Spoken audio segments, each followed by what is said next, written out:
Welcome back to my channel. ಹೊಸದಾಗಿ channel ನೋಡ್ತಾ ಇದ್ದರೆ ಸಬ್ಸ್ಕ್ರೈಬ್ ಮಾಡಿಕೊಂಡು ಸಪೋರ್ಟ್ ಮಾಡಿ. ಮಕರ ಸಂಕ್ರಾಂತಿ ಹಬ್ಬದ ಆರ್ಥಿಕ ಶುಭಾಶಯಗಳು. ಈ ಮಕರ ಸಂಕ್ರಾಂತಿ ಸುಖ, ಶಾಂತಿ, ಸಮೃದ್ಧಿ, ಅಷ್ಟೈಶ್ವರ್ಯ ಎಲ್ಲ ತಂದುಕೊಡ್ಲಿ ನಿಮಗೆ ಅಂತ ಆ ತಾಯಿಯಲ್ಲಿ ನಾನು ಕೂಡ ಪ್ರಾರ್ಥನೆ ಮಾಡ್ತೀನಿ. ಸ್ನೇಹಿತರೆ, ಮಕರ ಸಂಕ್ರಾಂತಿ ಹಬ್ಬದ ದಿನ ತುಂಬ ಒಳ್ಳೆಯ ಒಂದು ಮಂಗಳವಾರದ ದಿನ ಕೂಡಿ ಬಂದಿರೋದು ಇನ್ನಷ್ಟು ಡಬಲ್ ಶಕ್ತಿ ಅಂತ ಹೇಳಬಹುದು. ಮಕರ ಸಂಕ್ರಾಂತಿಗೆ ನಾವು ಯಾವ ದಿನ ಬಂದಿದೆ ಅನ್ನೋದು ಕೂಡ ತುಂಬ ಮುಖ್ಯವಾಗುತ್ತೆ. ಮಂಗಳವಾರ ಬಂದಿದೆ ಸ್ನೇಹಿತರೆ, ನೀವು ಬೆಲ್ಲದ ಪರಿಹಾರವನ್ನು ಮಾಡಿಕೊಳ್ಳಿ. ಬೆಲ್ಲದಿಂದ ಎಷ್ಟೋ ಪರಿಹಾರಗಳನ್ನು ತಿಳಿಸಿದ್ದೀನಿ. ಈ ದಿನ ಇನ್ನಷ್ಟು ಸರಳವಾದ ವಿಧಾನದಲ್ಲೇ ತಿಳಿಸ್ತಾ ಇದ್ದೀನಿ. ನೀವೆಲ್ಲರೂ ಕೂಡ ಈ ದಿನ ಹಬ್ಬ ಕೂಡಿ ಬಂದಿರೋದು. ಹಾಗೆ ಮಂಗಳವಾರ ನಾವು ಕೆಲವೊಂದು ಪದಾರ್ಥಗಳನ್ನು ಮನೆಯಲ್ಲಿ ಬೇಯಿಸಬಾರ್ದು, ಅಂದರೆ ಅಡುಗೆ ಮಾಡಬಾರ್ದು. ಕುಂಬಳಕಾಯಿ, ಪಡವಲಕಾಯಿ ಮತ್ತು ಮಂಗಳವಾರ ಅನ್ನೋದು ಬಂದಿರೋದ್ರಿಂದ ಮೂಲಂಗಿ, ಈ ಕೆಂಪು ಪದಾರ್ಥಗಳಿಂದ, ಅಂದರೆ ನಾವು ಒಂದು ಮೈಸೂರು ಬೇಳೆ, ಟೊಮೊಟೊ ಇದನ್ನು ಕೆಂಪು ಪದಾರ್ಥಗಳು ಅಂತ ಹೇಳ್ತೀವಿ. ಆದಷ್ಟು ಕಡಿಮೆ ಮಾಡಿ ಕೆಂಪು ಬಟ್ಟೆಗಳನ್ನು ಹಾಕ್ಕೊಳ್ಳೋದು ಕೂಡ ಅವಾಯ್ಡ್ ಮಾಡಿ ಮಂಗಳವಾರದ ದಿನ ಸ್ನೇಹಿತರೆ. ಯಾಕೆ ಅಂದರೆ ಸಾಲಗಳು ಮಾಡ್ಕೊಂಡು ಬಿಡ್ತೀವಿ. ಸುಮಾರು ಜನಕ್ಕೆ ಸಾಲ ಮಾಡುವ ಒಂದು ಪ್ರಮೇಯ ಕೂಡ ಇರೋದಿಲ್ಲ, ಯಾಕಂದರೆ ಅವರು ಚೆನ್ನಾಗಿರ್ತಾರೆ. ಆದರೂ ಕೂಡ ಈ ಥರ ದಿನಗಳಲ್ಲಿ ಈ ಥರ ತಪ್ಪು ನಾವು ಮಾಡಿದಾಗ ಸಾಲಗಳಿಗೆ ಗುರಿಯಾಗ್ತೀವಿ. ಇನ್ನು ಸಾಲ ತಗೊಳ್ಳುವಂಥವ್ರು ಏನಾದರೂ ಮಂಗಳವಾರದ ದಿನ ನೀವು ದಯವಿಟ್ಟು ತಗೊಳ್ಳೋದಕ್ಕೆ ಹೋಗಬೇಡಿ. ಯಾರು ಕೊಡ್ತಾರೆ ನೋಡಿ ಸಾಲ, ಅವ್ರಿಗೆ ಒಳ್ಳೆಯದಾಗುತ್ತೆ, ಅಂದರೆ ಅವರು ಇನ್ನಷ್ಟು ಕೊಡುವಂಥದ್ದಾಗುತ್ತೆ. ಸಾಲಗಳು ಕೊಡುವ ಮಟ್ಟಕ್ಕೆ ಅವರು ಇನ್ನೂ ಜಾಸ್ತಿ ಬೆಳೀತಾ ಇರ್ತಾರೆ. ಸಾಲ ಕೊಟ್ಟವರು ಕೈ ಸುಟ್ಕೊಳ್ತಾರೆ ಅಂತ ಹೇಳ್ತಾರೆ. ಆದರೆ ಮಂಗಳವಾರದ ದಿನಗಳಲ್ಲಿ ಸಾಲ ಕೊಟ್ಟಾಗ ಅವ್ರಿಗೆ ಅದು ರಿಪೀಟು ಬರುತ್ತೋ ಬಿಡುತ್ತೋ, ಆದರೆ ಮಾತ್ರ ತುಂಬ ಚೆನ್ನಾಗಿ ಆ ದಿನ ಕೊಟ್ಟಂಥವ್ರಿಗೆ ವಾಪಸ್ಸು ತಗೊಳ್ಳುವ ಒಂದು ಶಕ್ತಿ ಅವ್ರಿಗಿರುತ್ತೆ, ಹಾಗೂ ಅವ್ರು ತಗೊಳ್ತಾರೆ ಕೂಡ. ಆದರೆ ತಗೊಂಡಿರುವಂಥವ್ರು ಮಾತ್ರ ತುಂಬ ನಷ್ಟಪಡ್ತಾರೆ. ಅದಕ್ಕೋಸ್ಕರ ಮಂಗಳವಾರದ ದಿನ ನೀವು ಸಾಲ ತಗೊಳ್ಳೋದಕ್ಕೆ ಹೋಗಬೇಡಿ. ಇನ್ನೂ ಮುಖ್ಯವಾಗಿ ಬೆಲ್ಲದ ಪರಿಹಾರಗಳನ್ನು ಮಾಡ್ಕೊಳ್ಳಿ. ಸಂಕ್ರಾಂತಿ ಹಬ್ಬ ದಿನ ನಾವು ಬಂದಿರೋದು ತುಂಬ ಚೆನ್ನಾಗಿರುತ್ತೆ. ಈ ಒಂದು ದಾನ ಧರ್ಮ ಅನ್ನೋದೇನಾದರೂ ನೀವು ಮಾಡಬೇಕು ಅಂತ ಬಯಸಿದರೆ ಈ ದಿನ ಸ್ನೇಹಿತರೆ ಇಷ್ಟು ನಿಮ್ಮ ಶಕ್ತಿಯ ಅನುಸಾರ ನಿಮ್ಮ ಮನಸ್ಸಿಗೆ ಏನು ಅನಿಸುತ್ತೋ ಅದನ್ನು ದಾನ ಮಾಡಬಹುದು. ಆದರೆ ಕೆಲವೊಂದು ಹಬ್ಬಗಳು ಹಾಗೂ ಆ ದಿನಗಳು ಅಂತ ಕೂಡಿ ಬಂದಿರುತ್ತಲ್ವ, ಆ ದಿನಗಳಲ್ಲಿ ಏನು ಮಾಡಿದ್ರೆ ತುಂಬ ಮುಖ್ಯವಾಗಿರುತ್ತೆ ಅನ್ನೋದು ಕೂಡ ಇರುತ್ತೆ. ಅದಕ್ಕೋಸ್ಕರ ನಿಮ್ಮ ಜೀವನದಲ್ಲಿ ಎಲ್ಲವೂ ಸಾಕಾರವಾಗಿ ನಡಿಬೇಕು, ನೀವು ಅಂದ್ಕೊಂಡಿರೋ ಕೆಲಸಗಳು ನಿರ್ವಿಘ್ನವಾಗಿ ನೆರವೇರಬೇಕು ಅನ್ನೋದು ನೀವು ಬಯಸ್ತಾ ಇದ್ದರೆ ಈ ಉದ್ದಿನ ಕಾಳನ್ನು ದಾನವಾಗಿ ಕೊಡಿ ಸಾಧ್ಯವಾದರೆ. ಅದರ ಜೊತೆ ಮೊಸರು ಸ್ನೇಹಿತರೆ, ಈ ದಿನ ಮೊಸರನ್ನು ದಾನ ಮಾಡೋದು ತುಂಬ ಒಳ್ಳೆಯದು. ಆ ಯಶೋಧ ತಾಯಿ ಶ್ರೀಕೃಷ್ಣನನ್ನು ಮಗನಾಗಿ ಪಡೆಯೋದಕ್ಕೆ ಆ ತಾಯಿ ಎಷ್ಟು ಪುಣ್ಯ ಮಾಡಿ, ಆ ತಾಯಿ ಯಾವಾಗಲೂ ಅಷ್ಟೇ ಈ ಥರ ದಾನ ಧರ್ಮ ಈ ಮೊಸರನ್ನು ಮಾಡ್ತಾ ಇದ್ಲಂತೆ. ಕೆಲವೊಂದು ಸಮಯಗಳಲ್ಲಿ ನಾವು ಮೊಸರು ಹಾಲನ್ನು ದಾನ ಮಾಡೋದಿಲ್ಲ, ಆದರೆ ಈ ದಿನ ದಾನ ಮಾಡ್ತೀವಿ. ಇದನ್ನು ನೀವು ಸಾಧ್ಯವಾದರೆ ಮಾಡಿ ನೋಡಿ. ಇನ್ನು ಅದಕ್ಕೂ ಮೇಲೆ ನಾವು ಬೇರೆ ರೀತಿಯಲ್ಲೂ ಕೂಡ ದಾನ ಮಾಡಬಹುದಾಕ. ಆರಾಮಾಗಿ ದವಸ ಧಾನ್ಯಗಳನ್ನು ದಾನ ಮಾಡುವಂಥದ್ದು ಸ್ನೇಹಿತರೆ.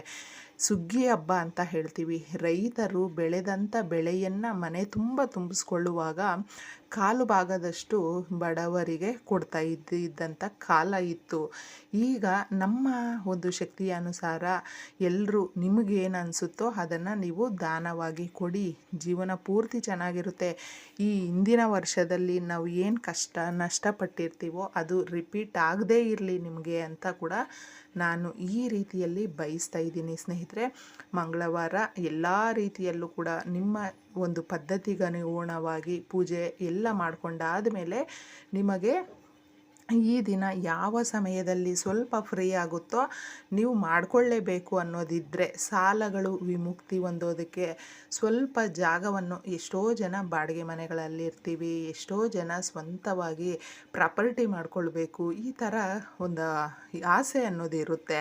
ಸ್ವಂತ ಮನೆಗೆ ಹೋಗಬೇಕು, ಬಾಡಿಗೆ ಮನೆಯಿಂದ ಸ್ವಂತ ಪ್ರಾಪರ್ಟಿಗಳನ್ನು ತಗೊಳ್ಬೇಕು, ನಾವು 4-6 ಜನರ ಮಧ್ಯೆ ಬದುಕ್ತಾ ಇದ್ದೀವಿ, ತುಂಬ ಚೆನ್ನಾಗಿ ಬಾಳಬೇಕು ಅನ್ನುವ ಆಸೆ ಇರುವಂಥವರು ನಿಮ್ಮ ಒಂದು ಅರ್ಧ ಕೆ ಜಿ ಅಥವಾ 1 ಕೆ ಜಿ ಈ ಥರ ಬೆಲ್ಲವನ್ನು ತಗೊಂಡೋಗಿದ್ದೆ. ಅರಳಿ ಮರ ನಿಮಗೆ ಹತ್ತಿರದಲ್ಲೇ ಎಲ್ಲಾದರೂ ಇದ್ದರೆ ನೋಡ್ಕೊಂಡೋಗಿ ಸ್ವಲ್ಪ ಮಣ್ಣನ್ನು ತೆಗೆದುಬಿಟ್ಟಿದೆ. ಅದರಲ್ಲಿ ಮುಚ್ಚುವಾಗ ಓಂ ಅಂಗಾರಕಾಯ ನಮಃ ಅಂತ ಹೇಳ್ಕೊಳ್ತಾ ಅದನ್ನು ಮುಚ್ಚಿಬಿಟ್ಟು ಬನ್ನಿ. ಭೂಮಿಗಳು ತಗೊಳ್ಳುವಂಥದ್ದು, ಚಿನ್ನ ತಗೊಳ್ಳುವಂಥದ್ದು, ಸಾಲಗಳನ್ನು ತೀರಿಸುವಂಥದ್ದು, ಬಹಳ ನೆಮ್ಮದಿಯಾಗಿ ಇರುವಂಥದ್ದು. ಏಕೆಂದರೆ ಸಣ್ಣ ಸಣ್ಣ ಕ್ರಿಮಿಕೀಟಗಳಿಗೂ ಕೂಡ ನಾವು ಆಹಾರ ಕೊಟ್ಟವಂಥವರಾಗಿರ್ತೀವಿ. ಅದಕ್ಕೋಸ್ಕರ ಬೆಲ್ಲ ನಿವೇದನೆ ಮಾಡೋದು ಅಂದರೆ ಬಹಳ ಶುದ್ಧವಾದಂಥ ಪದಾರ್ಥ. ಪ್ರತಿಯೊಂದು ನೈವೇದ್ಯಕ್ಕೂ ಪೂಜೆಗೂ ನಾವು ಏನೇ ಮಾಡಬೇಕು ಅಂದರೂ ಕೂಡ ಆ ನೈವೇದ್ಯದಲ್ಲಿ ಬೆಲ್ಲವಿಲ್ಲದೆ ಇದ್ದರೆ ಅದು ಪರಿಪೂರ್ಣವಾಗುವುದಿಲ್ಲ. ಅದಕ್ಕೋಸ್ಕರ ದೇವರಿಗೆ ನಾವು ಅರ್ಪಿಸುವಾಗ ಬೆಲ್ಲವನ್ನು ಅರ್ಪಿಸುತ್ತೀವಿ ಸ್ನೇಹಿತರೆ, ಅದು ನಿವೇದನೆ ಮಾಡ್ತೀವಿ. ಅದಕ್ಕೋಸ್ಕರ ಅಷ್ಟು ಶುದ್ಧವಾದ ಬೆಲ್ಲದ ಪರಿಹಾರಗಳು ಮಾತ್ರ ತುಂಬ ಚೆನ್ನಾಗಿರುತ್ತೆ. ಎಷ್ಟೋ ಜನ ಇದು ಮಾಡೋದಕ್ಕಾಗೋದಿಲ್ಲ ಅಕ್ಕ, ಬೆಲ್ಲ ಇಲ್ಲ, ಏನು ಮಾಡಬೇಕು, ತಗೊಂಡೋಗಬಹುದು. ಅಥವಾ ಆಗಲಿಲ್ಲ ಅಂದರೆ ನೀವು ಬರುವ ಮಂಗಳವಾರ ಅಥವಾ ನಿಮ್ಮ ಶಕ್ತಿಯ ಅನುಸಾರ ಯಾವ ದಿನ ಸಾಧ್ಯ ಆಗುತ್ತೋ ಆ ದಿನ ನೀವು ಮಾಡಿಕೊಳ್ಬಹುದು. ಹಾಗೆ ಇನ್ನು ಇವತ್ತು ಮಾಡಿಕೊಳ್ಳುವ ಪರಿಹಾರದ ಬಗ್ಗೆ ತಿಳಿಸ್ತಾ ಇದ್ದೀನಿ. ಒಂದು ಬಿಳಿ ಬಟ್ಟೆಯನ್ನು ನೀವು ತಗೊಳ್ಬೇಕಾಗುತ್ತೆ ಸ್ನೇಹಿತರೆ. ಕೆಂಪು ಬಟ್ಟೆಯನ್ನು ತಗೊಳ್ಳೋದಕ್ಕೆ ಹೋಗಬೇಡಿ. ಬಿಳಿ ಬಟ್ಟೆ ಅಥವಾ ಅರಿಶಿಣದ ಬಟ್ಟೆ ಇದ್ದರೆ ತುಂಬ ಒಳ್ಳೆಯದು ಅಂತ ಹೇಳ್ತೀನಿ. ಚಿಕ್ಕದಾಗಿ ಒಂದು ತುಂಡು ಬೆಲ್ಲವನ್ನು ಇಟ್ಕೊಳ್ಳಿ. ಹಾಗೆ ಚಿಲ್ಲರೆ ಕಾಸು ಇಡಬೇಕು. ಅಂದರೆ 5 ರೂಪಾಯಿ ಕಾಯಿನ್ 2 ತಗೊಳ್ಳಿ, 1 ರೂಪಾಯಿ ಕಾಯಿನು ಅಂದರೆ ನಮಗೆ 11 ರೂಪಾಯಿ ಆಗುತ್ತೆ ಸ್ನೇಹಿತರೆ. ಅದನ್ನು ತಗೊಳ್ಳಿ. ಅರಿಶಿಣ, ಕುಂಕುಮ, ಗಂಧ ಇದನ್ನು ನೀವು ತಗೊಳ್ಬೇಕಾಗುತ್ತೆ. ಒಂದು 2 ಚಿಟಿಕೆ ಹಾಕಿ ಅದ್ರ ಒಳಗಡೆ ಬೆಲ್ಲ, 11 ರೂಪಾಯಿ, ಅರಿಶಿಣ, ಕುಂಕುಮ, ಗಂಧ ಹಾಗೂ ಏಲಕ್ಕಿಯನ್ನು ನೀವು 5 ಹಾಕಬೇಕಾಗುತ್ತೆ. ಪಚ್ಚ ಕರ್ಪೂರ ಸ್ವಲ್ಪ ಹಾಕಬೇಕು. ಈ ವಸ್ತುಗಳನ್ನು ನೀವು ಎಲ್ಲ ಸೇರಿಸಿ ಇಷ್ಟಿಷ್ಟೇ ಹಾಕ್ಬಿಟ್ಟಿದ್ದೆ ಗಂಟನ್ನು ಕಟ್ಟಿಬಿಟ್ಟು ಲಕ್ಷ್ಮೀ ದೇವಿಯ ಫೋಟೋ ಮುಂದೆ ನೀವು ಇಡಿ ಸ್ನೇಹಿತರೆ. ಇದನ್ನು ನೀವು ಏನಾದರೂ ವ್ಯಾಪಾರ ಮಾಡ್ತಾಯಿದ್ರೆ ವ್ಯಾಪಾರದ ಜಾಗದಲ್ಲೂ ಕೂಡ ಇದನ್ನು ಮಾಡ್ಕೊಳ್ಬಹುದು. ಮಾಡಿಕೊಂಡು ಗಂಟನ್ನು ಕಟ್ಟಿಬಿಟ್ಟಿದೆ ಅದನ್ನು ಪೂರ್ತಿಯಾಗಿ ನೀವು ಆ ಒಂದು ದಿನ ಮನೆಯಲ್ಲೇ ಇಡಿ. ಈ ಥರ ಪರಿಹಾರಗಳನ್ನು ಹಬ್ಬಗಳಲ್ಲಿ ಮಾಡ್ಕೊಳ್ತಾ ಇರ್ತೀರಲ್ವ, ಅದನ್ನು ನೀವು ಬದಲಾಯಿಸ್ಕೊಳ್ತಾ ಇರಬಹುದು ಸ್ನೇಹಿತರೆ. ಯಾಕಂದರೆ ನಮಗೆ ಹಬ್ಬಗಳು ಬರ್ತಾನೆ ಇರುತ್ತೆ, ಹಾಗೂ ಅಮಾವಾಸ್ಯೆ ಹುಣ್ಣಿಮೆಗಳು ಅನ್ನೋದು ಬರ್ತಾ ಇರುತ್ತೆ, ಪಂಚಮಿ ತಿಥಿ ಬರ್ತಾ ಇರುತ್ತೆ. ಅದಕ್ಕೋಸ್ಕರ ನೀವು ಕನ್ಫ್ಯೂಷನ್ ಮಾಡ್ಕೊಳ್ಳದೆ ಹಿಂದೆ ಮಾಡಿರುವಂಥದ್ದನ್ನು ನೀವು ಬದಲಾಯಿಸ್ಕೊಳ್ತಾ ಇರಿ. ಈ ದಿನ ಇದನ್ನು ಮಾಡಿಬಿಟ್ಟು ಆ ಬೆಲ್ಲ ನಾವು ಸೇರಿಸಿಟ್ಟಿರ್ತೀವಿ. ಮಂಗಳವಾರ ಬೇರೆ ಕೂಡಿ ಬಂದಿರೋದು. ನಿಮ್ಮ ಎಲ್ಲ ಸಾಲಗಳು ಅಥವಾ ನೀವೇನೇ ಕಷ್ಟ ನಷ್ಟಗಳು ಪಡ್ತಾ ಇದ್ರೂ ಕೂಡ ಅದೆಲ್ಲ ಕೂಡ ದೂರ ಆಗುವಂಥದ್ದು. ಇದನ್ನು ಹೇಳ್ತಾ ಅಂದರೆ ಗಂಟನ್ನು ಕಟ್ಟಿಬಿಟ್ಟು ನಿಮ್ಮ ಸಮಸ್ಯೆಗಳು ಏನಿರುತ್ತೋ ಅದನ್ನು ಮನಸ್ಸಲ್ಲಿ ಅಂದುಕೊಳ್ತಾ ಆ ಗಂಟು ದಿನ ಪೂರ್ತಿ ಅಲ್ಲೇ ಇರಬೇಕಾಗುತ್ತೆ.